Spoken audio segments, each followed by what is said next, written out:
नमस्कार दोस्तों, स्वागत है आपका प्रयागराज स्टेशन चैनल पर। 90 शब्द प्रति मिनट की गति से बोला जाएगा डिक्टेशन। ध्यानपूर्वक लिखिएगा। डिक्टेशन शुरू होगी 5 सेकंड में। Ready, start. राज्यसभा या लोकसभा सचिवालय समय समय पर अपने उन अधिकारियों के नाम, पदनाम और टेलीफोन नंबर आदि से संबंधित सूचना प्रकाशित करते हैं जिनके साथ विविध प्रकार के संसदीय कार्य के संबंध में संपर्क स्थापित किया जाना चाहिए।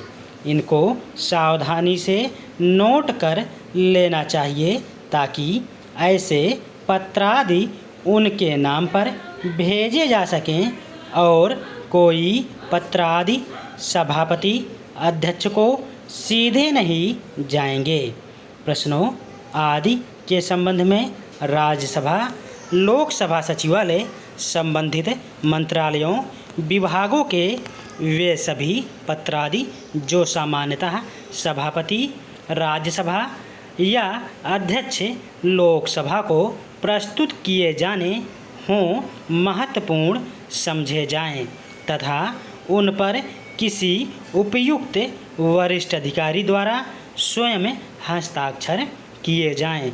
विभिन्न प्रकार के कार्यों के संबंध में सरकारी दीर्घा में मंत्रालय विभाग का कौन सा अधिकारी उपस्थित होगा, इसकी सूचना विभागीय अनुदेशों में दी जाएगी।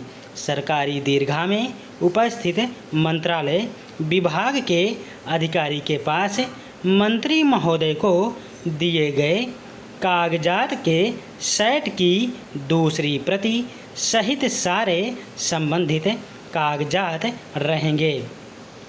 सभी मंत्रालयों विभागों से संबंधित सामान्य वाद विवाद के दौरान जैसे बजट, राष्ट्रपति के अभिभाषण आदि जिसके कई घंटे तक चलने की संभावना हो, संसद में उपस्थित रहने और मंत्रालय या विभाग संबंधी बातें नोट करने के लिए सभी मंत्रालयों विभागों में अधिकारियों का एक रोस्टर बनाया जाएगा। नोट की गई बातों की प्रतियां उसी शाम को संबंधित सचिव और मंत्री को प्राप्त हो जानी चाहिए। जिन बातों का उत्तर देना आवश्यक हो उनके संबंध में पक्षसार तैयार किए जाएंगे।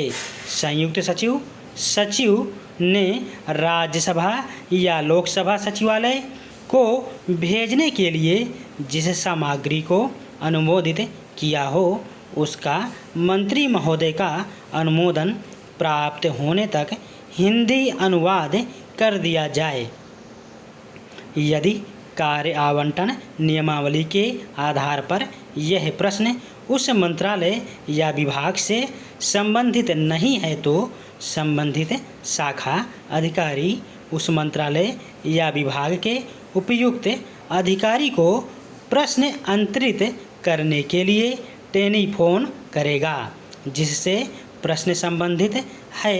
यदि वह अधिकारी प्रश्न का अंतरण मान ले तो प्रश्न को तत्काल अंतरित कर दिया जाएगा और इस अंतरण के संबंध में राज्यसभा या लोकसभा सचिवालय को टेलीफोन पर सूचित कर दिया जाएगा और उसके बाद उक्त सचिवालय की प्रश्न शाखा को इस संबंध में लिखित सूचना भेज दी जाएगी। किंतु यदि दूसरे मंत्रालय विभाग का वह अधिकारी प्रश्न को स्वीकार करने के लिए सहमत नहीं होता है तो मंत्रालय विभाग का सचिव दूसरे मंत्रालय विभाग के सचिव से इस मामले को सुलझाने के लिए चर्चा करेगा।